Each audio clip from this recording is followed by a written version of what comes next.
Say something. Okay, can somebody activate the chat? Which chat? In chat? Well, okay, so yeah, I'm seeing Pharrell. Pharrell has at the right. Well, Until you go live to go and take a bathroom break.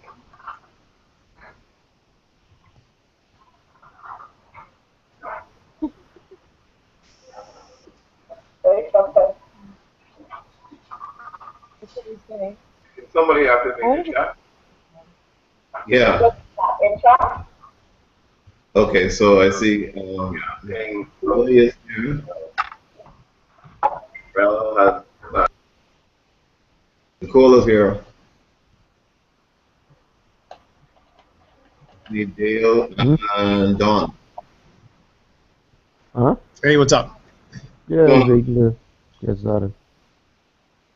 Are you able to send a message, Dale? A message? Yeah, in the group chat at the far right of your screen. Oh, I own a tablet. I don't have all them options. Okay, I see Dawn. You just slipped out, Dale. Yeah, I'm right back. Okay. On the left of your screen, you should see the option in the toolbox.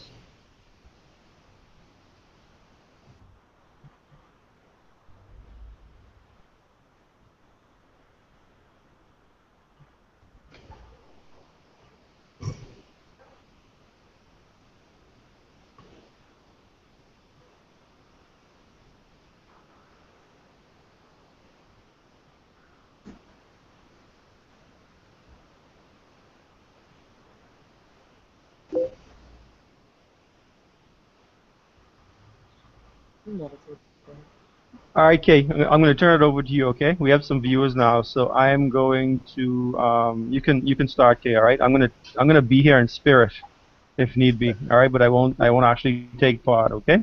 Yeah, that's not a problem. That's not a problem. All right, guys. Good luck. Have fun. I'm gonna mute my mic and probably disable my camera. Take care. Okay, Go ahead, Kay. It's all yours. All right, good stuff. I'm going to drop the call completely, Kay. I'm going to WhatsApp you if I need you. Okay, that's fine. All right. So I want to welcome any and everybody who is actually participating by way of viewing. For those of you who don't know me, my name is Kirkland Pratt, one of the original, I guess, few who decided on the idea of establishing a group for skeptics and free thinkers. As we know, everybody is actually welcome into our forums, and a lot of us have found ourselves as a part of this society in cyberspace. Something that we all look forward to and enjoy. Administrators, I'm actually here to facilitate and to encourage a discussion around any number of schools of thoughts that exist within our group itself. So just some ground rules or ground concepts as we go ahead. It is an open discussion. Feel free to be honest and candid. And my purpose here is just to facilitate the flow and not to put anyone on the spot as such. All right. Some questions may be a little pointed, but you answer as you are comfortable. Okay? So I just want to invite those who are participating. Start with the lovely lady first, Miss Nicole. Nicole she has an interesting perspective to bring to the table, which I will allow her to do on her own. I'm sure she'll do a much better job than. But the rich classification I find very interesting. Also, we have Dale. Dale is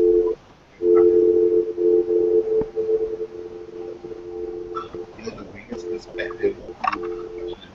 And last but not least, Dawn. Dawn is one of our newer members, but has been contributing in a very significant way. So I just want to welcome everyone on the panel. And as I said, let us just engage and let us learn from each other. I'd like to begin with that. You can surmise, each of you, in the order that I introduced. You could just surmise what your school of thought is, and as much as your beliefs align to, and you take it from there. So, Nicole, why don't we begin with you? Okay, yes, I'm Nicole, and I am an atheist with alternative beliefs. I have my own belief system that I have basically constructed from my studies in occult science and esoteric knowledge.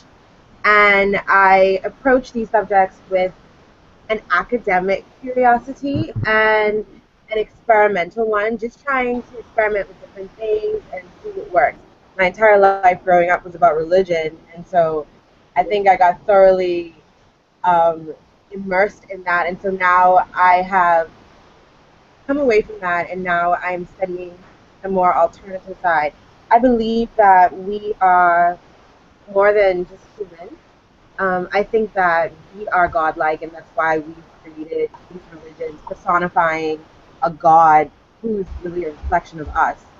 Um, and I believe in energy and vibration. And so I study things like astrology, tarot, witchcraft, um, just different schools of thought on why we're here, who we are, and I come up with my own ideas.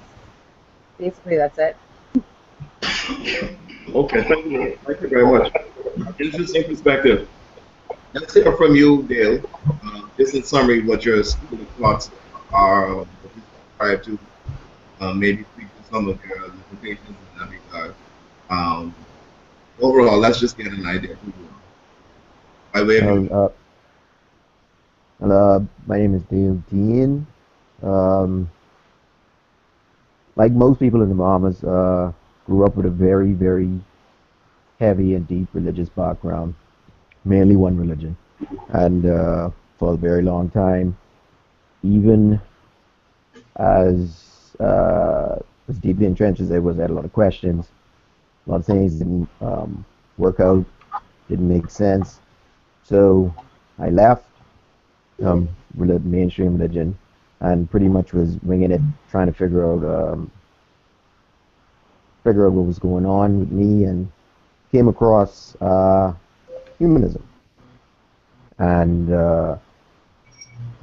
read up on it in its various forms. And after a while, I kind of decided that I think back in 2011 or 2012 that secular humanism was probably the best option um, overall. And what secular humanism is, I mean, there are various forms of humanism, but the main one that you would hear about mostly and see about mostly is called secular humanism, and it just focuses on humans, humanity, us being the center of our world, us being the important aspect of our world, not so much as seeing ourselves as gods or rulers, but understanding that we are all we have.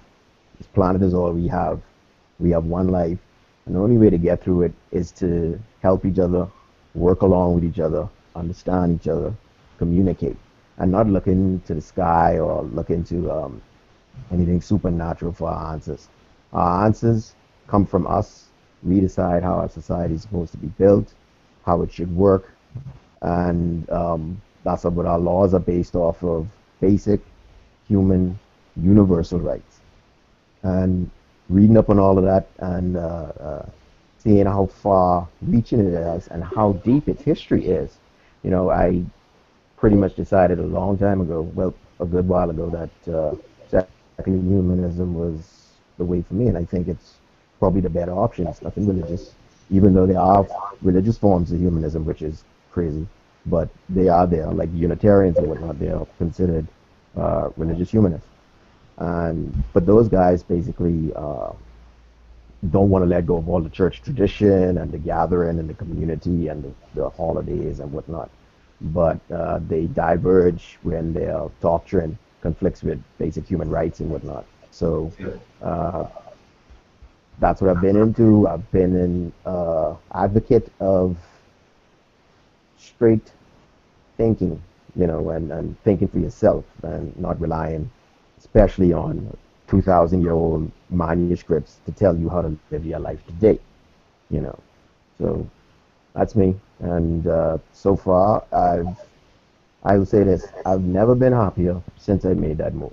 Yeah, yeah. You sound that's exact sentiment I just shared with someone last night. And someone actually described me as being angry due to the fact that I'm questioning the establishment of the Hebrew religion at some point, and I shared with them that I have never been happier in my life. I think what I like, what resonates with me most about humanism, Dale, is the fact that it does not absolve responsibility. It's actually just the Hmm. opposite. Um, there is no entity or there's no thought process to which you can ascribe your ills or your goodness. We are responsible for all that it is that we project and that we walk into. And other schools of thoughts build on that, but humanism does stand out for me in that regard. So thanks for sharing. Don, last but not least, Hey, what's up? What's how up? are you this morning? Excellent. Woke up feeling great. Yeah? Yeah, man. I'm sure a lot of that is attributed to the other part of your life, which we won't delve too much in today. Yeah, not too Largely much. centered around your diet. But I want to hear about what's happening in your mind and your Ah, philosophies. yes, yes, everyone. I'm Denavio Sherman. Some people may know me.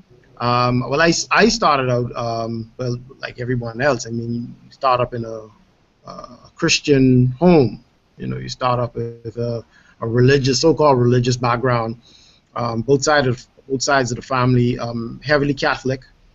And you go through primary school, high school, even to a certain degree, maybe even college. You know, and that never sufficed. I never really was the type of person to just sit back and just take everything in, and say just accept the traditions.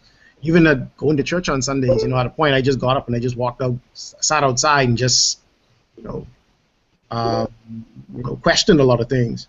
And then moved into more of the, I guess, the Afrocentric aspects of what they would call spirituality, things of that nature, and delved into that for quite some time, and even moved, I wouldn't say beyond that, but went in further, questioning just about everything. I personally don't believe there's a spook in the sky and all of these other things that people subscribe to on a superstitious level. And I never found myself to be a superstitious person, even though we grew up or growing up in a superstitious society, which equates, religion and superstition is basically the same thing. And I find myself, I was drawn more into the Rastafari, belief system, and that helped a lot. But I found that it still had a lot of baggage with, I would say, I guess, Christianity and all of these other tenets that went along with it. I think people were looking for an alternative to Christianity, and that is due in part to using the Bible, because the Bible is the only thing that they had at the time, so they used that. So I think it was people more familiarized with that particular text, and using that to basically bail us out of a situation, not realizing that we should have given that up also, Yeah. given that aspect up also, because it still dealt with certain aspects that held us behind this slave religion. Um, but right now I'm more into, I would say, metaphysical frequencies, things like that, things of that nature. That's very interesting right now. But as far as seeing and believing and all these things, I mean, you know, um, I'm more on evidence, you know, uh, evidence-based uh, things that you can actually see, and things that you can actually do to Right. help, not so much as, oh, I'm going to sit down. I see people talking about this Charlie thing and all of these things, and you know um, just a bunch of hocus pocus, stuff that if you sit down and think about it, is almost very childish, Yeah. and Hmm. it causes your mind to get into an area that everything's heightened.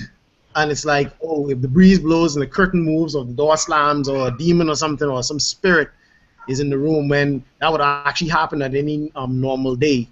You know, can't subscribe to that because there's nothing to that. You know, Right. basically free flowing right now. You know, I don't subscribe to anything as Yeah. such. Yeah. Yeah. Or you may subscribe inwardly. What I'm getting from the three of you who have varying, guess, ideas and philosophies, but what's common among you is the fact that everybody reaches inwardly to go sort of project outwardly in terms of their physiological, not physiological, sociological perspective in terms of religion. I want to ask them, because very recently we've seen in around town and around our country this Charlie phenomenon that just popped out of nowhere. By way of admission, I've not done much research on Charlie, truly because I'm not even sure that it warranted it. I just know the basics of what's been happening. And for those of you listening in who don't know, very recently, and this is something that could be sourced anywhere on a quick search on Google, but I'll just share with you. The Charlie game that is made popular, I think, Latin America, namely Mexico, apparently is where I'm understanding that it originated. That incorporates two pencils and some movement of the pencils as per demon influence. Um, Anatole Rogers is the name of the school, identified as the name of the school that this activity was discovered in. And this just opened up just a floodgates from social media on the airwaves. It dominated some of the news cycles, all centered around this demonic presence in our society.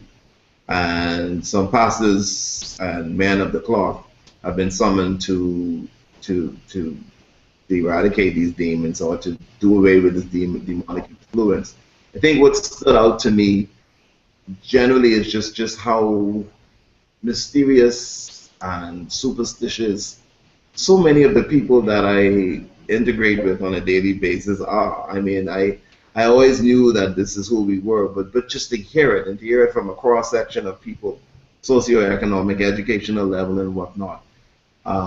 A lot of people are afraid, and there's a lot of pushback against people like us who see it as hocus pocus or just some other distractor. I want to know, just with your referencing that you just shared with us in terms of your school of thought, how does the Charlie equation fit? If I were new here and I wanted to know what was going on in the Bahamas, in as much as this newest phenomenon, what would you say to me in as much as what I should take from the Charlie experience or not? And any of you can answer at any time. Oh, good pause. Uh, for me, basically, it's painfully demonstrated how um, caught up we are as a society, especially as Bahamian society, on the idea of religion and the supernatural, right? To think that you could putting two pencils together conjures up a demon from Mexico, you know, as crazy as that sounds. And the funny thing about it is that game or that little experiment was something I did from when I was a child, right? The teachers watched us do it, and they fully explained to us what it was. So gravitational forces, anything moved at a standstill, at a point will start to affect how the pencils move, Certainly. right? It's purely scientific, But these people, you have people now that no matter whether or not they knew that, right? You attach the label of demon, conjuring, possession to it, all of a sudden it becomes something completely different. Even though I know full well that they know that it's just a silly game and a silly prank, but when they hit a demon part of it, you know, all of a sudden what it was doesn't make a difference anymore. it's all in what you were, I guess, what they think you're trying to do, right? Even though, like I said before, you know that it's nonsense, right? But just the mention of conjuring up demons sends everybody in a hissy fit and a titty, and then you have pastors coming to the church to pray for students because they thinking about conjuring up a demon instead of just sitting the kids down and saying, hey, and explaining to them and say, hey, this is just a game, right? None of this is real, you know, and explain to them fully why it does what it does, and be real with it and quell the hysteria immediately. Instead, they just feed into it, and I think that's just not just stupid, but completely irresponsible. And I take in what it is that you said, and I'm trying to be devil's advocate, and often maybe even incorporating some empathy here. Let's just say that this is, and Don, this is you. Let's just say this is, I have emerged from the environment that supports this demonic summons sort of culture that we're in now. Um,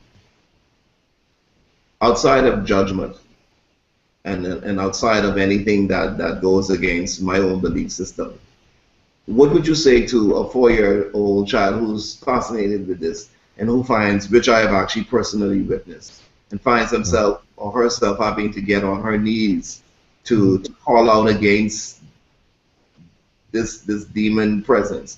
What would you say to a 4-year-old kid who's afraid to go to school because of Charlie? Well, I mean, you know, we're bringing our kids up in a society that is superstitious, it's religious. So I would think that you would have to deal with that child on a level that would equate something similar. I mean, or you can just come out and just say, hey, explain to them what this thing really is, what it's really about. But if they've been deeply indoctrinated with this particular ideology, with this you know, superstitious belief, it's going to be kind of difficult telling them. But seeing as though they're young, they should be able to you should be able to explain to them in a sensible way what is really going on. I mean, if you start when they're young, they'll be able to understand it. Like, I can't understand for the light of me why in a school, you know, with teachers, why are they proliferating something like this when they themselves have been through some formal education. But it goes to show you that we still attach this religion, superstition, and we carry it all the way through. And I think you know, different aspects of society is to blame for this. You have you go to the movies and you watch movies, you watch television, and television reinforces that there's some demonic you know, demonic world out there that is constantly wanting to bother with humans. I'm thinking humans would have probably better things to do than to harass or bother humans. Some curious kids, eh?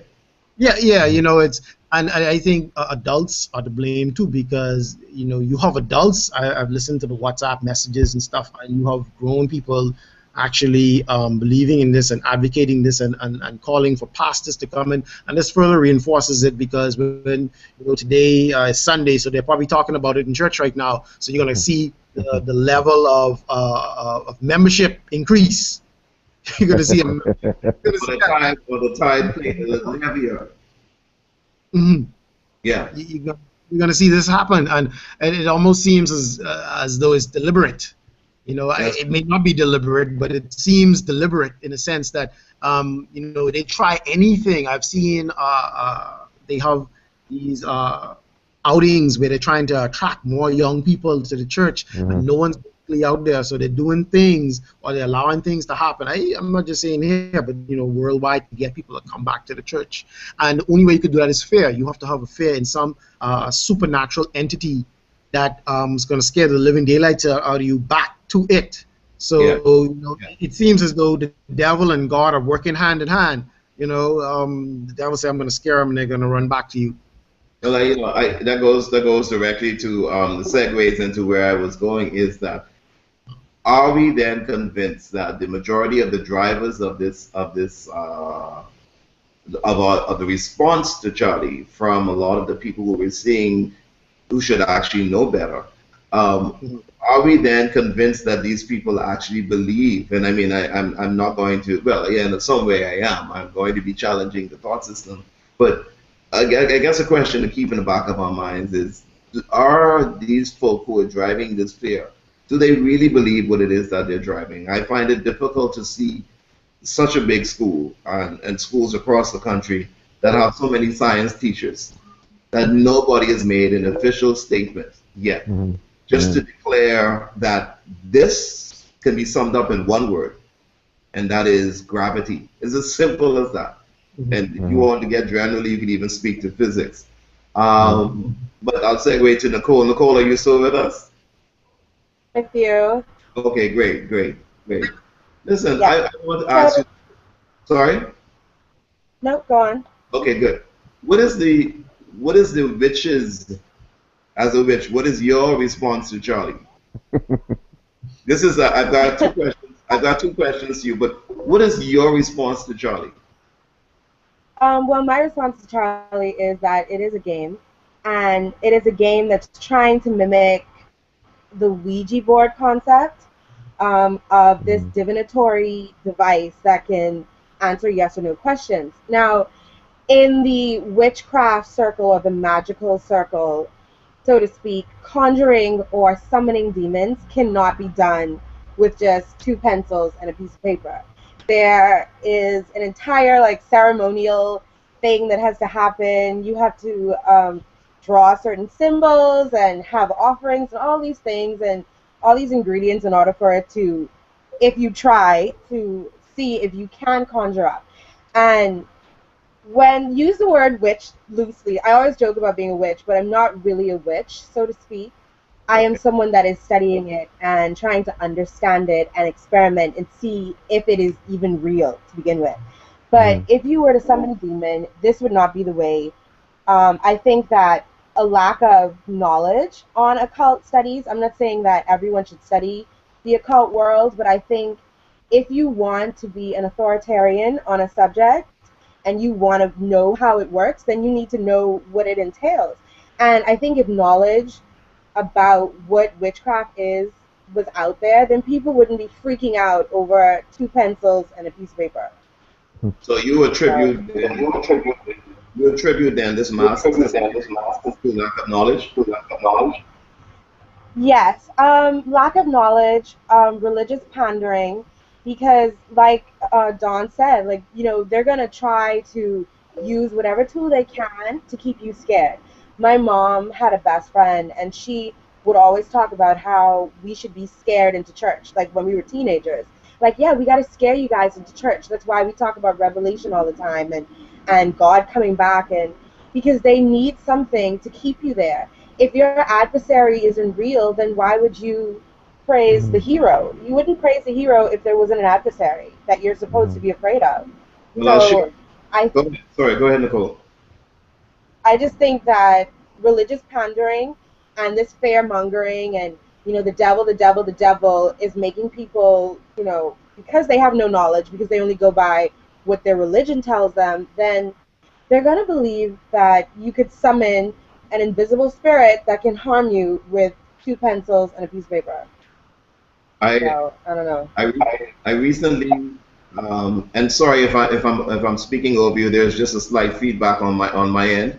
Sometimes I realize that you've not finished, but just for flow, I want to ensure that I keep it going. So feel free to let me know to shut up and that you're not finished with the pointing.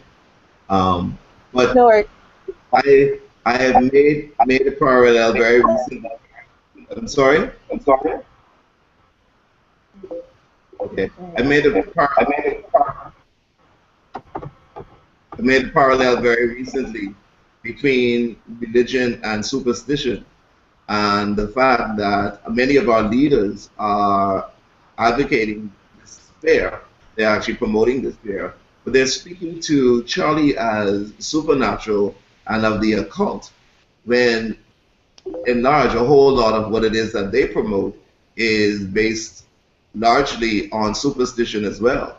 I mean, and the stories are endless. Anything from Jesus God having committed suicide through the form of Jesus, to resurrecting and walking about with man and being summoned back to heaven, and the fact that God knew all of this before time, and the whole impregnation of a young, pretty Jewish virgin when she was about to be married to the daddy. And I mean, it goes on and on, but a certain level of superstition is also required to subscribe to the Christian school of thought.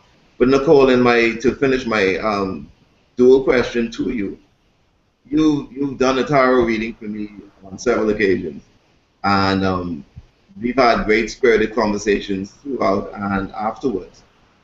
Someone who's come into this knowledge that you've actually conducted a reading for me may describe you or myself as being duplicitous, in that it could be argued that a certain level of superstition and or a certain level of hyper spirituality is required to be able to facilitate a tarot reading session.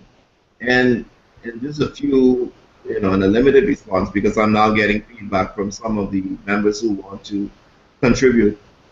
How would you defend this? How would you defend conducting a tarot reading and then now on the flip side calling Charlie Nelson? Okay.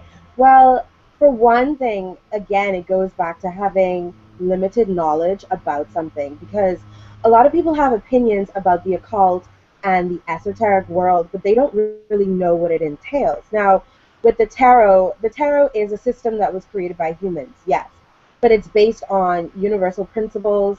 It's based on the planets and different things that have been attributed meaning by humans, yes. However, when I give a reading and I am looking at the archetypes of the cards, I am using my own intuition and what I know that is what is the meaning of the card itself, to then try to understand what the person is asking. Like, someone's going to ask me a question, and then I am then going to define what the tarot is saying to them about what they want to know. And so using the symbols and the meanings, I can then understand what they may be going through. And Kirk, while we had our reading, a lot of things you were just like, oh my God, yes. And it's happened a lot. I've given readings to people that were skeptics, and then they find themselves crying in front of me because I was able to unearth things that they were going through. And it's the same way a psychologist will sit with you on a couch and deduce what is really hurting you. It's using that intuition, knowing which questions to ask, using the meanings of the cards to then give them a solution. So I don't feel like some supernatural force is helping me. I don't think that there are spirits talking to me. I just think that I am using my intuition and I'm able to ascertain what's really bothering them. Okay, so you're basically looking at a code system and symbolism then, eh? Yes. Okay. Exactly. And real quick, before we get to a question from Kay Flower Child, who's put forward a very interesting question. She's one of our luminary members on Free Thinking Society. I just want to ask final quick yes or no. Dale, do you believe in demons? No. You believe in demons, Don? I haven't seen any evidence to say that they exist, but that doesn't mean that they don't. No, not at the moment. No. Okay. Nicole, do you believe in demons? No. Okay. All right. I'm going to put this question to the panel. Feel free to chime in with your responses. And K Flowerchild asks, how do you encourage your kids to be critical thinking when they are surrounded by adults who may pressure them to think another way? And I guess this ties in with not necessarily only Charlie, but just overall. How does a kid in a hyper-religious, dominated environment, how would any of you encourage a kid to remain free-thinking and to be critically thinking against the backdrop of their environment? And that's for anybody. Well, I mean, Why don't we start with Nicole? Go ahead, Nicole, and then we go to Dawn. I think the best way to do it is to always tell kids that they have to question. Like, you cannot just take what an adult says as truth, because adults don't have all the answers. So I think just encouraging children Like, I think this is something that would have to come with education as well. Just always pushing them to be critical thinkers, analytical thinkers, always to dissect information. Take it in, yes, but sift through it and try to figure out what you think is real and what you think isn't real. But then that depends on age and maturity as well. Because young kids, it's really hard to tell them, oh, well, you have to question everything that the adults say, because naturally they will, because kids are curious, especially when they're young. They're going to listen to what you say, and then they're going to weigh. And but as they get older, I think once they're pressured, not pressured, but once they're encouraged to critically think and not just take everything in and believe it at face value, but really think about it and challenge it always to ask the right questions. I think that's the best thing to do, really. Okay, good stuff. So you're looking at encouraging free thought, Yeah, not to diminish the imagination, but to pair it with education as well, um, yeah, and to encourage the openness and the willingness to actually approach older and wiser adults as to what goes on around them. Is this what you're putting forward? yeah, basically. Okay. Don, I know Always to you. ask questions. Mhm. Thank you, Nicole. I know you started to chime in, Don. Yeah, yeah. I'm thinking it's not difficult to do that, but it's kind of like really strange because adults are the ones subscribing to this, and the child is like a sponge; it absorbs whatever is out there. And kids have sense. They're sensible, but if we direct them to say, "Oh, the boogeyman's in the closet," they're gonna start believing that the boogeyman is in the closet. So I think we as adults have to come to grips with something, as you know um, you know some people just, I guess, they think it's ridiculous, but we have to really come to grips with thinking these things out ourselves. We want our kids to be critical thinkers, but if we're encouraging them to believe in the boogeyman and Santa Claus and Easter Bunny and whatnot, we're leading them into a fantasy world. You know, um, that's kind of my take on it. We ourselves have to be in a mode of thinking that would not allow them to go down that road. So, we have to teach them to say, listen, like Nicole said, to be critical thinkers, to question everything, no matter what. There's nothing wrong with questioning things. You've been taught, oh, if you question it, God is going to strike you down, Right. or something silly, or you're going to go to hell. And if you listen to that tone is indicative of control. If I want you to do something, I will put the fear of God in you, and you will do it, unless you want to burn forever in eternity in hellfire and damnation and all of this stuff that we are used to hearing and grew up hearing. And right now, that is being spoken as we are sitting here having this discussion. That's resonating in the minds of people who are in this church, in this movement that keeps them under control. And so therefore they want to bring their kids up in the same control. I mean, they may not intentionally want to do it, but they're bringing their kids up in this tradition. So it's kind of difficult, and I think we are probably the 5% or less that would probably raise our kids differently, and show them, hey, look, the reason this thing is happening is because physics, gravity. That there are laws that are we live under. You have man's laws, and then you have natural laws that exist, and this I is what's happening. The same as Don, the door slamming, the breeze blowing. that's physics. Don, I've heard from you and any number of people I would have had a discussion with over the years. What's reoccurring is this concept of control.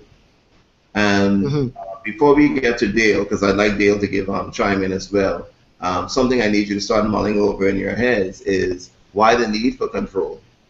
Why the need for control in an environment that we manipulate in so many different ways?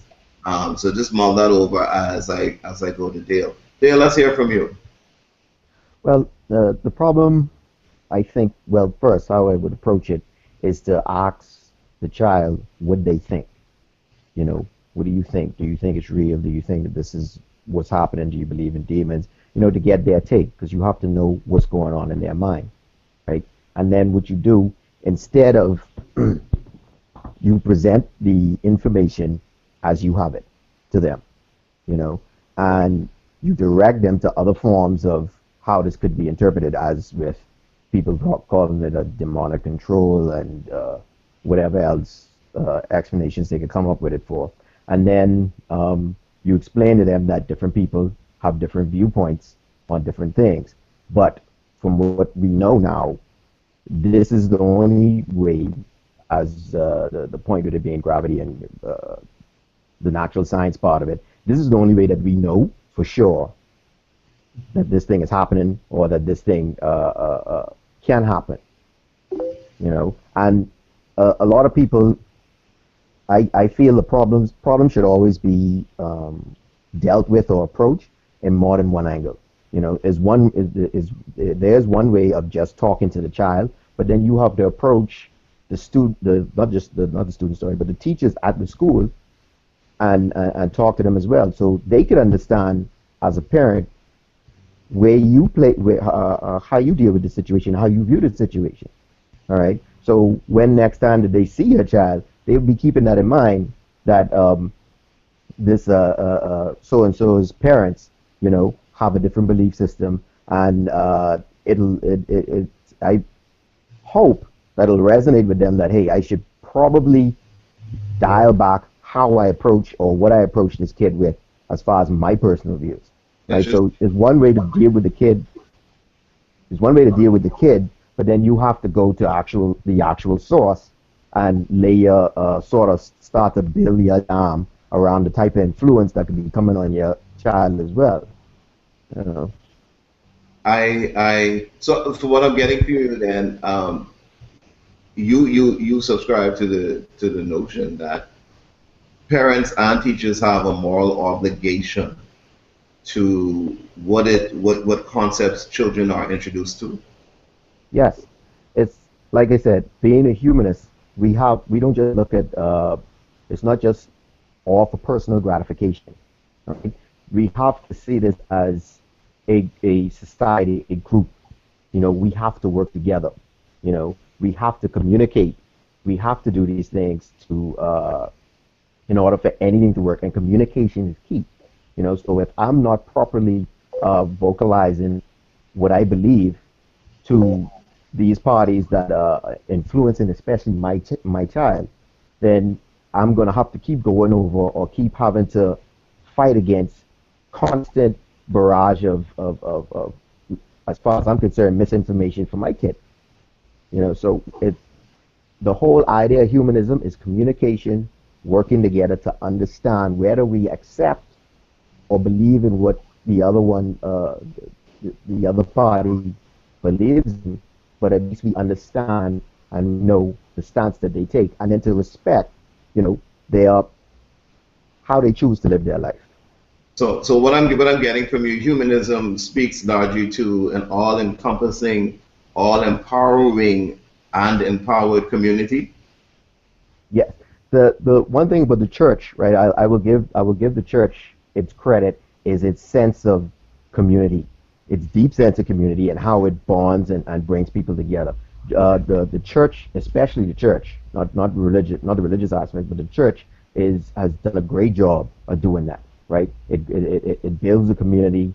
At least it tries to build a community. It tries to foster a camaraderie and that type of thing between humanity. But for me, of course, where it goes wrong is when we start piling on all the supernatural stuff on top of it, and as Dawn was pointing out, trying to institute control and fear to keep them in. You know, I would rather keep them a part of the community because they like what's going on here. They agree to what the common thought is, and they want to work together. So humanism is not a centralized idea of building a community, but a worldwide idea of building a community. Certainly. And I mean, and ideally, it probably speaks to the idea, to the original idea as to how we all came in the first place. I mean, free and void of any controlling doctrine or schools of thought. Just how it should be generally. I mean, much the way a mother in Iraq wants a particular community to build around her children is the way the same mom in Papua New Guinea wants the same, or dad, or what the community wants for itself. So it's a very natural approach, I would imagine. This question is for Nicole, and the source wishes to remain anonymous. It says it pretty much speaks to the fact, Nicole, that your response to the tarot cards, the necessity of the same is being questioned. Why use them at all? And also, that's what's coming to me. Also, what I'm being asked is if you actually see yourself along the same, I say, school of thought as a psychologist, or along the same principles, if you see that as well. Because I do know that you have a background in education.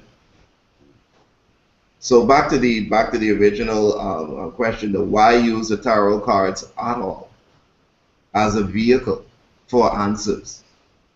Because it would appear that they're still encoded in, or enshrined in some mystery and some decoding. Well, for one, I've always been attracted to the occult. Like, I just am. Like, I can't explain it. I don't know why, but I've always been attracted to the occult science or knowledge and various systems. And tarot is just one of those systems. And it's a system that incorporates other occult systems like astrology, Kabbalah, and other aspects of the occult. So I like it because it's an occult science, and it started with just curiosity, with trying to figure out, okay, is this really real? Can you actually divine things that are unknown, or uncover things that are buried with a deck of cards? Like, can you do it? And so I got pulled into it just out of academic curiosity. Like, I wanted to see if it was real. And so as I began studying it and I began understanding the way it works, and I became really good at it. And so the tarot for me started off as curiosity. I'm not saying, like I said before, I don't think that there are spirits talking to me. I don't feel like I am connected to some form of power that's flowing through me or speaking through me. I don't feel like I'm a psychologist, because I'm not. I think that I am able to understand a system and then use it. And I've been told that it has helped people. So I'm not trying to put greater meaning to it. I don't think that I am like this guru now that you can come to, or an oracle or anything. I just like it because it's like a hobby. I enjoy it. My clients or the people that I am having the readings with, they enjoy it. It helps them to then, work out whatever issues they're having, and everyone's happy. I don't feel like I am in line with any religious school of thought because I don't believe in religion. So to me, it's just a system that I am using, that I am interested in, that I enjoy studying. I use it for different reasons, and it's not just for, trying to figure out the past or the present or the future. You can use it just in daily meditation because there are universal meanings applied to the cards. So really and truly, I don't really have like an answer as to say why I believe it or why I do it, just that I enjoy doing it. And do I think that it is absolute truth? No, I can't definitively sit here and say, yes, everything that I say when I do tarot reading is true, but I could only go by what I get from the other person. And it always lines up with whatever is going on in their life. So I just do it because I enjoy it. I find it interesting. And I don't think I'm going to change the world or anything, or I'm not trying to push that belief on anyone. It's just something that I enjoy and that I like studying. Thank you for that, Nicole, and I hope that clears it up for the person who actually put the question forward. A quick question to all of you, or a statement and a question. When we began this discussion, we spoke a lot of what you shared with us, and we get it often in the group, speaks to the answers already in us. The big answers, the small answers, answers to very critical questions, the answers to maybe not so critical questions existing within us. Is then the core, and this is also, I'm throwing this out to the panel as well before we go to the other question, is how much of the vehicle towards our answers, to the answers, the bigger answers that we have, how much of it is almost placebo-like. For instance, if we all have the answers within, we end up arriving to the answer or to solution or to a movement towards the solution, then the vehicle could be pretty much anything. And we're looking at, say, for instance, like you and cards, the tarot cards, uh, um, Nicole, some people even use nature as a reference or as a vehicle to find themselves the answer as well. Humanism focuses a lot on introspection as well as a sense of community. So I guess what I'm asking is how much of how we get to the answers that we seek or movement towards the same, how much it is almost placebo-like in terms of the fact that, okay, we're here now and it works. And that's for anyone. Yeah. I think, I mean, most of it is placebo-like because really and truly, you don't need any system to tell you who you are or to tell you how to live. You just really, and I ascribe to humanism as well because I align, a lot of my principles align with humanism. Yes. So I feel as if self introspection is the way to go.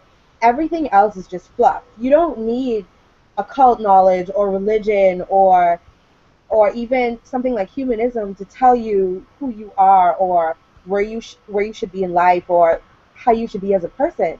Really and truly, you really just need to look within yourself, I think. And everything else is a placebo because we're just using it to get either to get some sort of gratification or some form of validation as a being. And it goes into existentialism as well. Like, you Good. know, who are we? Like, what are we? And really and truly, you don't need any of it. And so once I think you don't treat it as a necessity, like I need this to validate my existence, then you won't run the risk of everything becoming dogma and your truth versus this truth. You can just be and just exist in the present. So I think you don't need any of it, and it is all a placebo. So I wear everything that I believe or everything that I study very loosely because at the end of the day, it's just what I think and who I've searched myself to be is more important to me and growing and moving through life, trying to constantly change, not because I believe some arcane list of beliefs, just because I understand that I am human. I'm not supposed to be a cunt.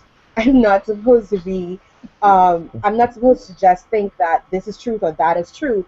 I'm just supposed to exist and I'm just supposed to be a great person and that's it, And not a con. really. We love you. We love That, you for it, Nicole. Dale, question. that word Yeah. makes an appearance I wanted again. to chime in on the last end of the question, but I've got a direct question for you as well. How much of what you see around you, how much of it speaks to placebo, you think, in terms of medium and channel and objectives? Uh, Actually, very little, in my opinion. Why I say that is because being human and being of this natural world, you have to interact with the things around you. That includes people, that includes nature, that includes just even yourself. So, what we may not, as we've probably gotten used to the type of interaction we have with society and with nature and what else, and take it, sort of for granted on a day-to-day basis. But I think as far as affecting who we are and how we become what we are, uh, there's I would say, very little placebo effect as in the natural sense, because everything affects us, right? Whether we know how much or take or understand how much it is. humans, as we've seen, do not do well when they're isolated, right? Right. For some reason that we as a species gravitate more to society and group and tribes, and the whole tribalism aspect. Even Herding. even even Yeah. go ahead. No, I'm saying I'm agreeing with you. We gravitate towards herding. Herding is a Right, big part of, yes, certainly. right. And we've accomplished the most things we've accomplished. The greatest things we've accomplished is when we work together, right? So we see as throughout time from building the pyramids to going into space, space travel and literally leaving our planet. We've done all of this as we have worked together, right? So as far as as much placebo effect, you could look at it introspectively. What do you tell yourself that probably is a lie? Right. Just to get yourself going or to keep yourself going, or to achieve something, or even to deal with other people. You probably have to believe what you can in order to make a situation work. Because the last thing you want to do is go there being skeptical and questioning and not trusting everybody you come across. So you have to kind of give people the general, at least the way I do it. I give the general public the benefit of the doubt most of the time, especially on an individual basis. That's the only way you were able to achieve anything without going crazy, without without getting paranoid. So like I said, for very little I feel is placebo. It's just that there's so much things that we've gotten used to and we take for granted that we don't consider it to be as huge an effect on us as it is. When I consider the mind, Dale, and I consider how vast the mind is and the amazing potential um, on a physiological level that the mind has, then are we then, in many ways, in as much as religion is concerned, and binding and I suppose diminishing schools of thought is concerned, um, are we thinking out of habit as opposed to critically?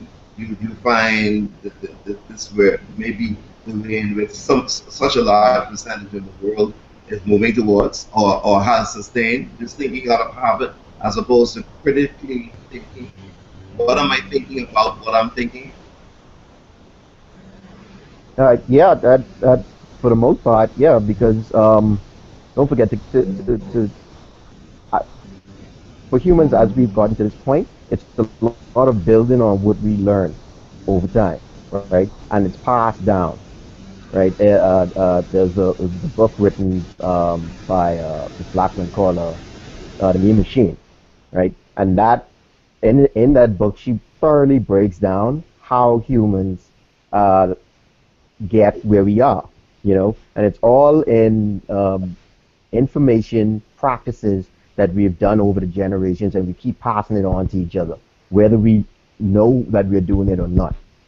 So uh, today, because the Bahamian tradition is so steeped in the Bahamian culture, to say, so steeped in tradition that a lot of what we do, we immediately go to what we've learned before we stop and say, hey, let's think about this. Is it what we think it is, or is it something else? And because of the community, the society around you that plays such a heavy impact into what you think and how you perceive things and how you approach things, a lot of people will pretty much just go along with the prevailing thought at the Yeah, time. yeah, yeah, You know, yeah. so much of it today in this society is when we approach any type of situation. We're not just talking about the Charlie issue, but just common things in society. We go to habit, what we know. It takes a lot, and it takes a determination and a will and the will of your own to want to pull away, step back, and think of it from another aspect and try to break the norm. Thanks for that, Dale. My brother, Don, Hey, is God late again? Is God late again? This is what I'm. This is where I'm going with this. We're looking at a man. We're looking at an entity that is capable of drying up seabeds. We're looking at an entity that is able to call every insect from their precinct crevice across the globe to rain down terror on any of disobedient subjects. I mean, if we've been told over and over again the might of God proper, Hebrew God, even with the capability of knocking up a woman from celestial realms. But on a serious note, though, is God late again? Because I would imagine in such a religious environment, who readily identifies as a Christian nation, that's strong, that's huge. Forget all other schools of thoughts and religions. A Christian nation. Why is it then, with this power in your backyard, in your backpack, and I'm speaking from a Christian, isn't a Christian able to just summon, forget about the demons, just summon the might and the power that comes from this friend that we've taken on, that we've subscribed to, that we have identified through and by?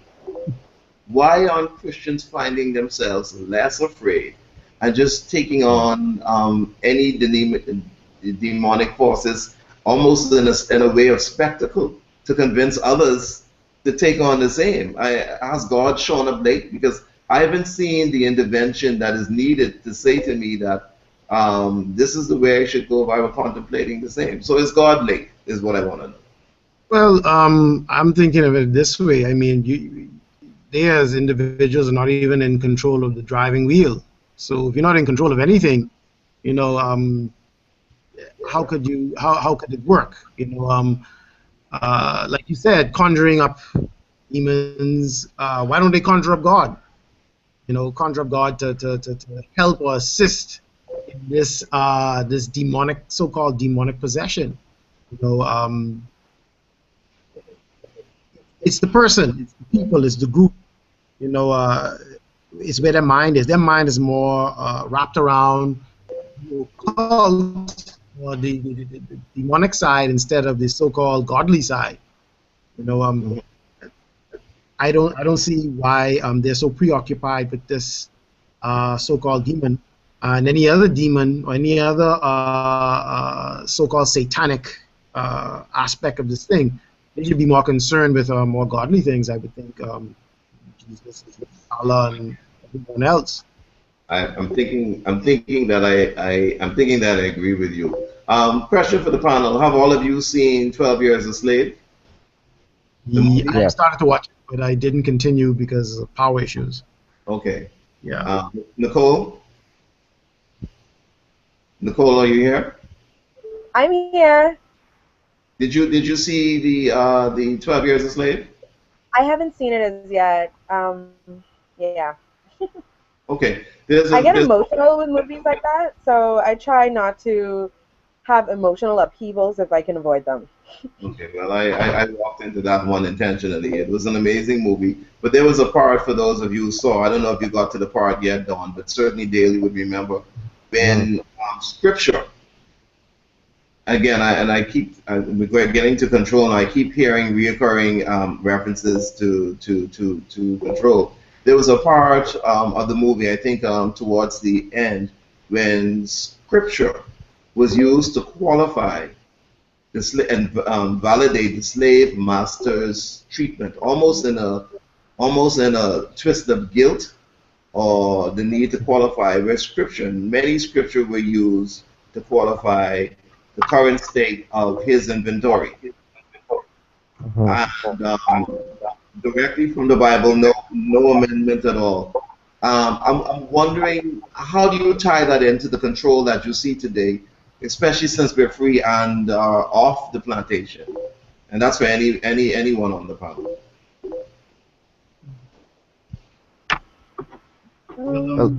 I'm thinking, well, it's definitely control. You have to legitimize it, you know, on the end of people in it, and then for the people who are controlling it, they need to have a legitimate reason to doing it. So For the people it's being done to, you have to show them that this is being done to you for a reason. God put you in this situation to punish you or whatever it is, and for the people doing it, they have to have a legitimate reason for actually carrying this out. Whereas you probably have someone in the back end saying, I'm pulling all the strings. I need to help people think that this is a thing that should happen to them, and the people that I have controlling them, they need to know that this is an okay thing to do. That's the only thing I can see. The legitimacy of it. Isn't it also evident in how we approach our politics as well? At the end of the day, no matter what's going on, we do need a savior, somebody, some personality to take us to a different level. So in the Bahamas, I see it across the spectrum. I see it across our politics, across our individual households, and across also our religion as well. You wanted to chime in, Dale, on the code before we transition? Yeah, the control aspect, for me, highlights one very, very important aspect of human nature, and that's the fact that we will always question, right? We always will need evidence or something to justify what it is that we're doing. So with the Bible and with the slavery aspect, the reason why they kept going to that is because the natural state, it was quite obvious that the natural state for humans is to roam and be free, right? Because being tied down or enslaved to someone else just for us doesn't seem natural, right? So they had to find ways, or they had to find something that, and as far as God and the spirits are concerned, I believe that all that is just a method employed for something that we can't directly affect. That's why God, there's no idols of the Hebrew God. That's why he exists off the planet. That's why he exists in another plane of reality. We can't affect that. That is so key. That is crucially key to what it is that certainly I see as the Hebrew God. He's not here. He's not around. You can't take him. You can't take him up. You can't take it or her up. You can't approach him. You can't question him. You can't. To get it done. And the hope though that Daddy is coming home one day. Daddy will be back. Just behave yourself. Get good grades. Be complacent. But Daddy is coming home one day, hopefully before you die. And if you die, there's still a chance of seeing Daddy. Because when he comes back, he's going to give you life again. I mean, imagine the glory in that for a slave, though, eh? Yeah. Don't forget, it was the Egyptians that first employed that method of control. When they were building their pyramids, they didn't have tons. There wasn't a bunch of slaves as people thought it was. They were pretty much workers, right? Most of them were lower class, but they had some upper class Egyptians that worked on the pyramids and whatnot. But their promise was that don't worry about the physical pain that you're going through or the sacrifices that you're making today, right? When you pass over, when you die and you pass over, you could continue the same work without this the shackles of being human and the physical world. And they took care of their families. So a lot of those guys got involved in it because they wanted their families to be taken care of if only they would just sacrifice the way they live, right? Okay. So it's a very, very old concept, and one that has worked completely well. Well, I was just about to say, I mean, if we ever want to, as skeptics or free thinkers, diminish the authority of the school of thought, we would be fools ourselves, because it is prevailing. And again, like I said, across all socio and economic portions of our society. Nicole, I have a question to you. I want to get to one for you. I want to get to one, though, that was also sent a little earlier to me. And again, this is open to the panel, and I will read it just as it is expressed here. How do you deal with people assuming that because you are an alternate, I would imagine that means subscribing to an alternate school of thought outside of Christianity. How do you? Uh, okay, let me just give this to you. How do you deal with people who think that because you are alternative, you have been in foreign, quote unquote, almost saying that we can't research ourselves? Um, does any? I'm not sure that I quite understand that question. I think it's speaking to because you are What did they say? that's just it. How do you deal with people assuming that because you are alternative, that you cannot research yourself, or that we cannot research ourselves as alternatives? We can't research ourselves? Like, what? This is what I'm We getting to. can't. I don't understand the question. Yeah, well, you know what? I'm going to It's go not. to your.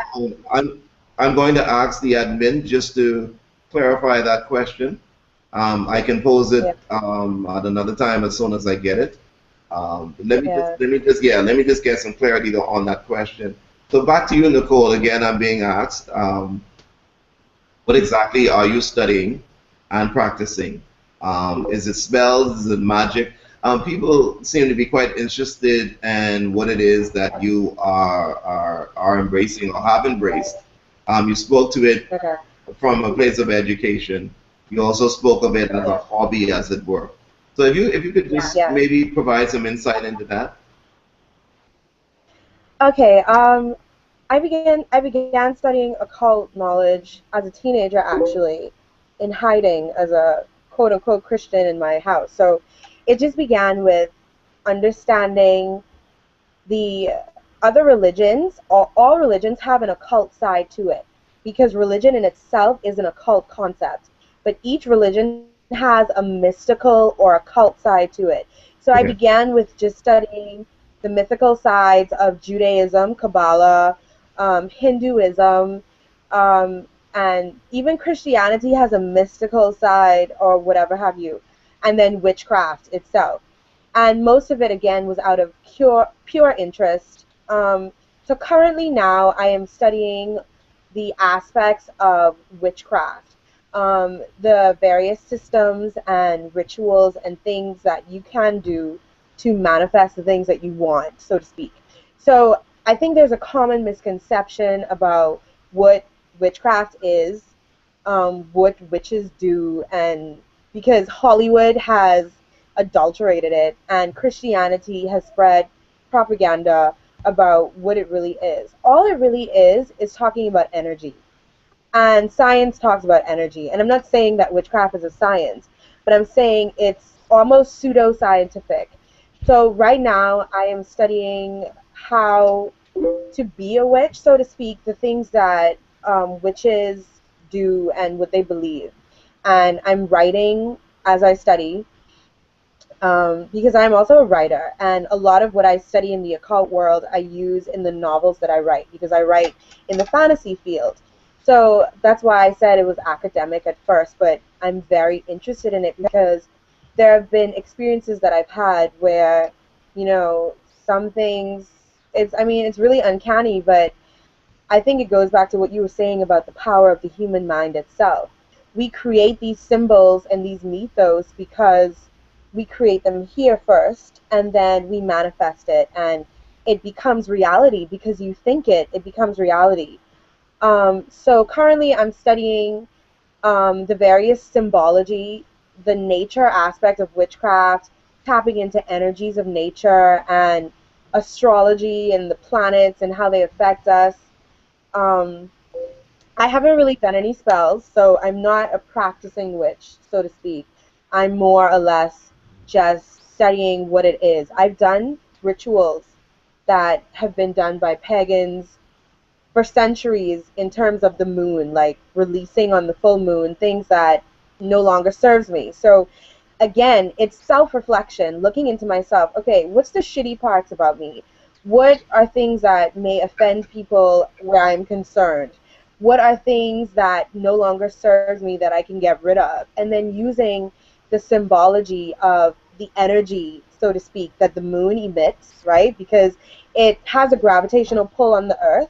I am of the earth. I am on the earth. Therefore, the energy of the moon affects me. So on certain moon phases, I will do certain things. So, for instance, on the full moon, I would get outside and I will meditate. Science has proven that meditation really improves cognitive thinking and overall self awareness and well being.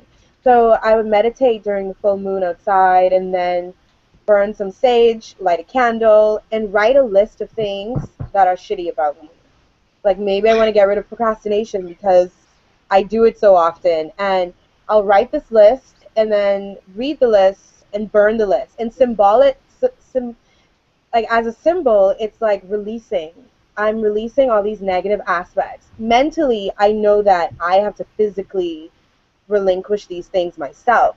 But it's just ritualistic. And I know it can be akin to praying, like what Christians do, and I understand that. But to me, I know it's just a physical aspect of what I'm doing on the mental plane, how I'm thinking about trying to better myself. So right now, witchcraft for me is in the study stage, and Okay. I'm just trying to understand what the system really is, Okay. because I'm trying to figure it out. And my beliefs, they continue to shift.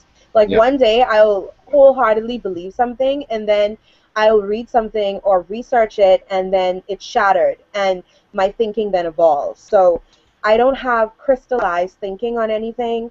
Um, I just continue to educate myself on these things because I find them interesting.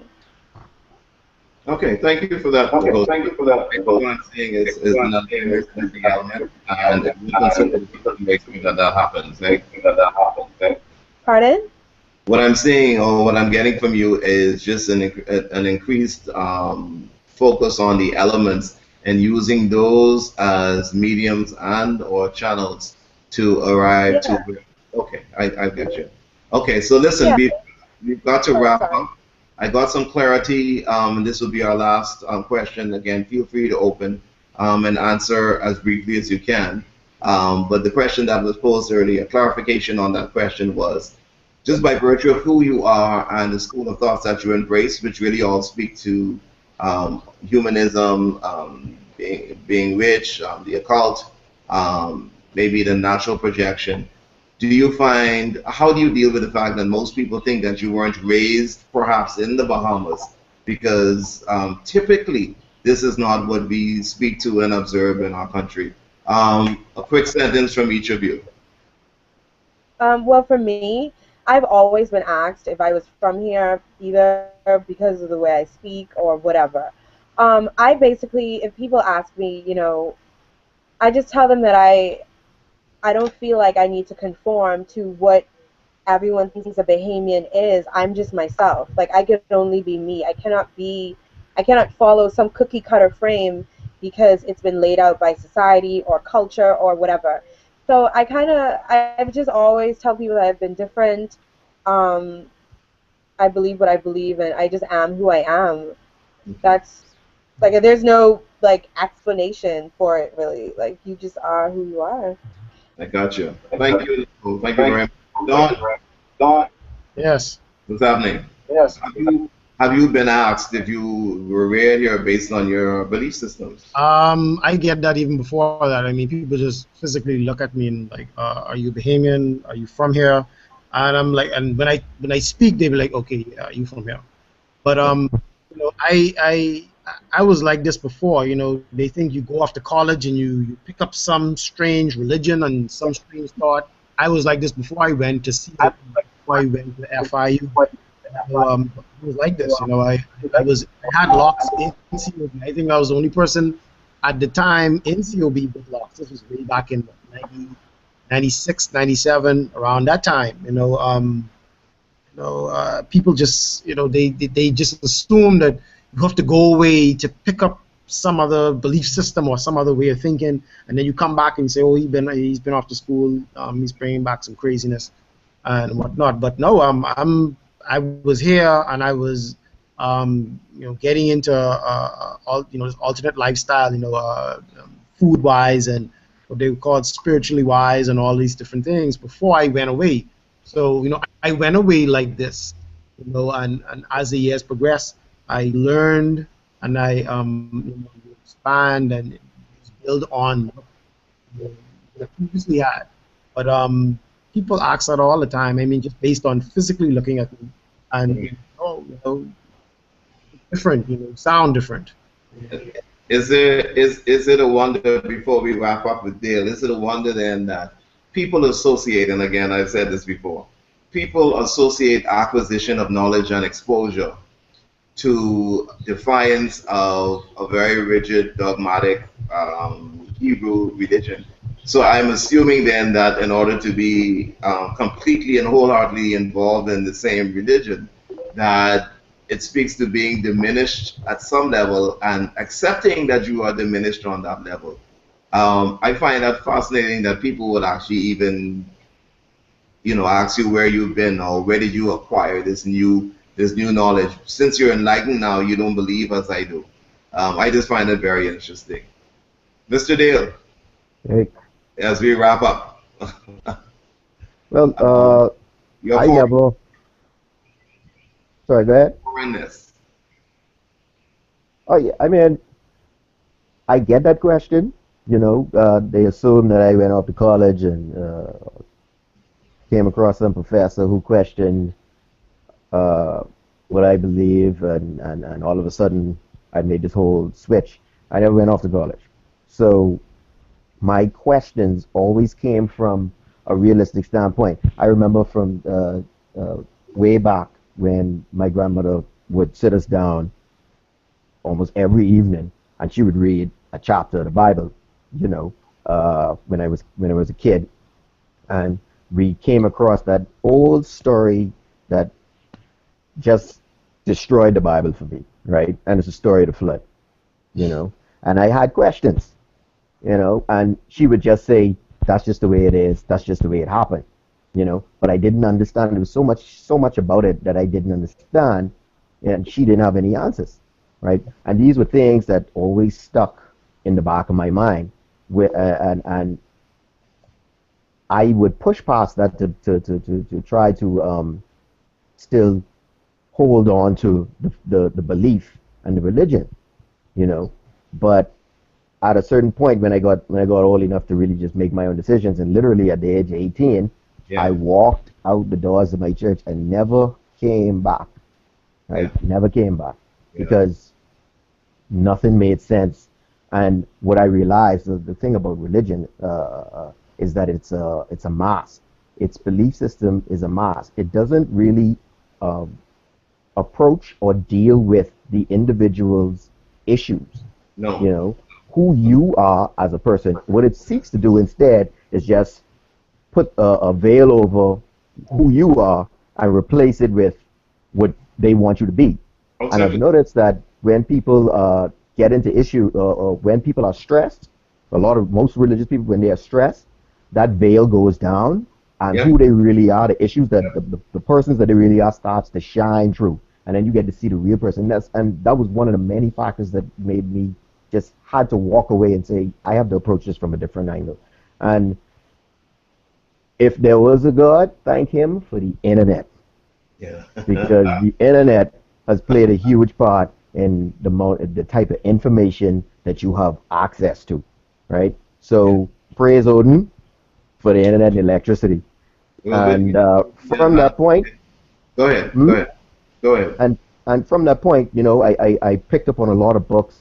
I had a lot of PDF versions of because it wasn't sold over here, of Dawkins stuff, reading some stuff from Christopher Hitchens, watching debates, and it really got me into a lot of the thinking and the questioning, and it just really solidified the issues I had before. And that's when I came across humanism, and when I read upon it, to me it hit me. I thought it was funny that I have to identify myself with this word that is me. I have to go around identifying that, hey, I support humanity, which is weird, and I thought, to me, it was funny, that you know we have to make up a word to That that's about us. encompasses and defines. Yeah, that defines us, and when that's what we already are. You know, and as much as the religions like to talk about uh, humanity and and how much goodwill is in it, you know, I've still noticed that it's a lot of things that's forced on us, you know, as far as their interpretation, and as we've been talking all day about that control factor, you know, humanism isn't about controlling. Humanism is about finding a way for everybody to live together, to communicate, and to make it work. Yeah, yeah. So then I must bring this in then. So then this debunks Nicole's earlier theory or earlier postulation that every religion then is concerned with mythology in some way or the other. I'm not getting that from humanism. Am I misrepresenting you, Nicole, or is that what you spoke to? Repeat again. Yeah, Dale, I'm just hinging on what it is that Dale just shared with us, and also making reference to something you shared earlier when you spoke to a whole lot of religions or all religions having some mythical component. And I'm saying, based on what Dale has explained, that I'm not of not necessarily religion, but his school of thought. Um, I'm not getting that at all from humanism. Well, no, humanism isn't a religion or some form of supernatural. Like it's humanism is just a concept, really, and Okay. so no, it wouldn't have that aspect. Whereas religion, while it is a concept, is rooted in a lot of mysticism and belief in things that may or may not be. Whereas humanism is just about being a human. Like, Okay. yeah. Listen, we're a half hour, almost 40 minutes now over. I'm being pressured to perhaps close with you, Nicole, to ask one more question again on the occult and witchcraft, and that is this: witchcraft is concerned with energy and being able to channel that energy towards a desired goal. How is that any different than from what Christians do when they pray for or against a force? What is the difference? And we'll end with that. Okay, well, I mean, I don't know if Christians pray to battle against whatever force, but witchcraft isn't like a religion unless you are looking at Wicca, which is a religion which worships pagan gods. But witchcraft isn't a religion. You're not praying to something for something to happen. You're using the energies that exist, I guess, and the energy that resides within your own body and trying to connect with that energy. Now, I cannot definitively say because I don't have some great experience with spell casting and all that. I only have knowledge. I don't really have any sort of experience that I could attest to what it is that happens when you invoke certain entities or you cast a spell. But I do not think that they are the same because in religion you are worshiping a being to act on your behalf or to give you what it is that you want. Whereas in witchcraft, you you're using yourself and your own, I guess, desire and your own willpower to try to make something happen. Um, and it takes a degree, I guess, of faith, but more or less just willpower. But like I said, I haven't really I'm not some like witch that's been like casting spells so she came out of the diaper or something. I this literally my knowledge is just um, of the concepts itself. I haven't done anything to say sit here and say yeah I could stretch my energy into the earth and feel the earth flow through me and then make stuff happen. I no I haven't done anything like that. But I will say that in terms of from things that I have read with people that are big in the occult world, like Aleister Crowley and Michael Kelly, these people that supposedly were able to do these things because they were able to tap into their minds. It's all about, a lot of it is about mind, opening your mind, kind of like what monks do and how they're able to, apparently, Buddhist monks and Hindu monks are able to do all sorts of crazy things because they have opened their mind to a different level of thinking. So that's kind of like what witchcraft and magic really is. But you have to go very deep into that study to be able to do those things. So So, I don't see it like religion at all because it takes years and focus and meditation and mental training that I just haven't done yet. So I am not sure. I just have the theory behind all of it. and I get you altogether. You know, when anything is new and interesting and maybe taboo in as much as discussion is concerned, it will definitely generate a lot of curious responses and a lot of questions. So, I mean, I Yeah. appreciate your bravery in it all, especially as someone who admits to being a study. So, Could I ask just a quick question before we get on it, Kate? For Nicole, when you say that you do spells, exactly what is could you just clarify just a bit before we end as to what that is? What kind of spells when you say you do Well, spells?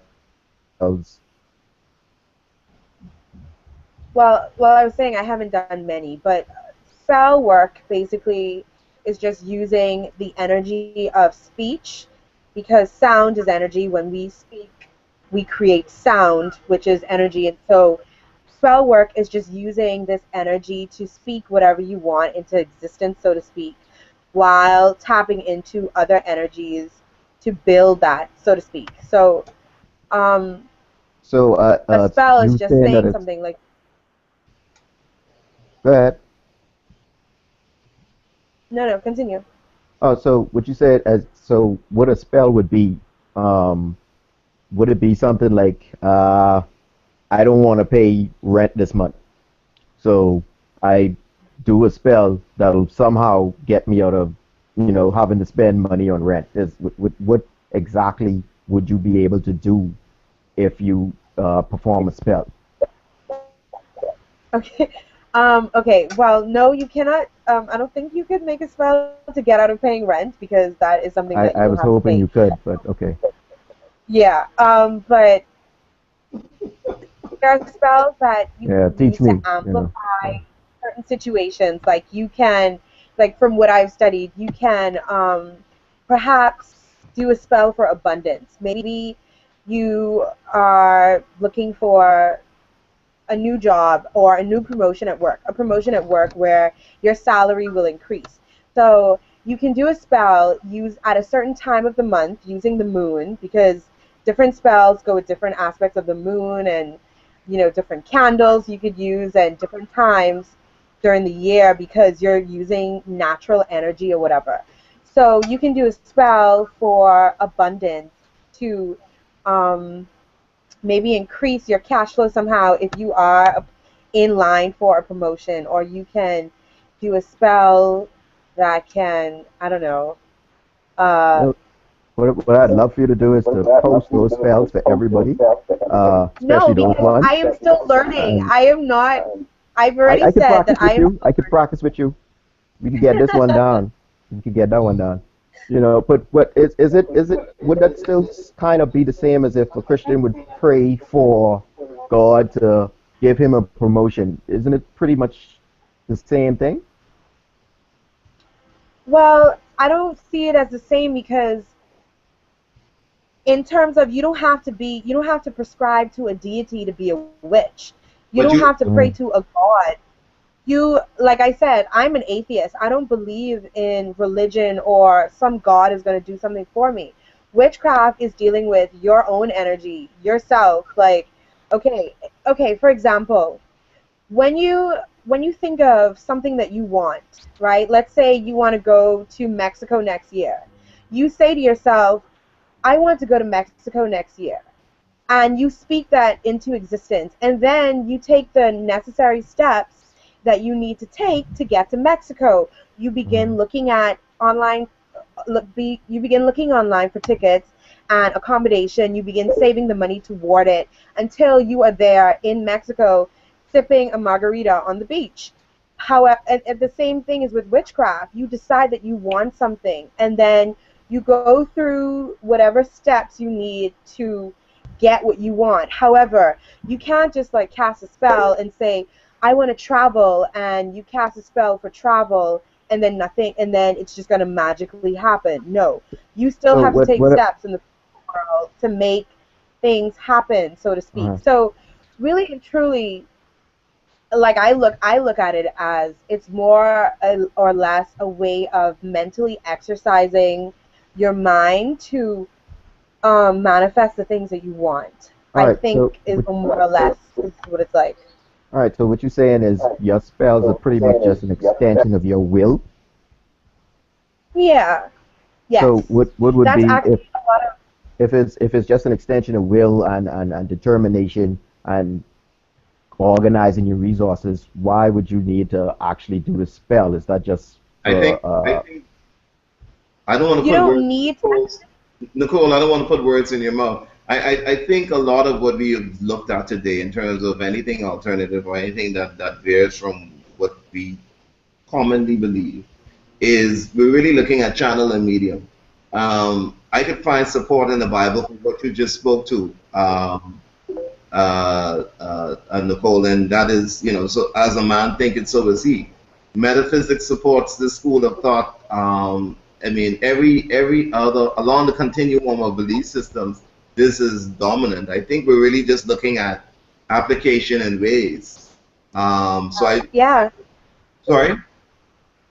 No, I was agreeing with you. Sorry, I forgot to unmute my mic. Yeah, but Nicole, perhaps we need perhaps we need a session with just you as the focus.